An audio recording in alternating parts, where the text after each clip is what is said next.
திருவண்ணாமலை மாவட்டத்தில் உள்ள மற்றுமொரு சிவஸ்தலம் பர்வதமலை. இம்மலை மிகவும் தொன்மையானது, கைலாயத்திற்கு சமமானது என்ற பெயர் பெற்றது. கடல் மட்டத்தில் இருந்து 4500 அடி உயரம் கொண்டது.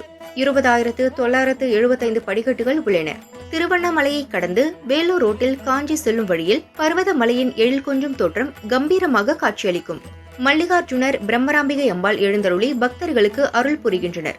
சுவாமி மற்றும் அம்பாளை பக்தர்களை அலங்காரம் செய்து அபிஷேகம் செய்யலாம். மலை உச்சிக்கு செல்ல பாதை வசதி இல்லை.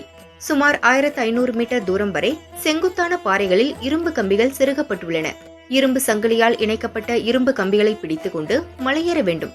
மலை உச்சிக்கு சென்று சுவாமி அம்பாளை தரிசனம் செய்தால் மலையேற்ற களைப்பு நீங்கும். பாவங்கள் போக்கும் மல்லிகார்ஜுனர் பிரம்மராம்பிகை அம்பாளை தரிசனம் செய்ய பல்வேறு பகுதிகளில் இருந்து தினமும் ஏராளமான சிவனடியார்கள் மற்றும் சிவ பக்தர்கள் வருகை தந்த வண்ணம் உள்ளனர். மலையேறும் பக்தர்கள் உணவு மற்றும் குடிநீரை கொண்டு செல்கின்றனர். அடிவாரத்தில் தினமும் அன்னதானம் நடக்கிறது.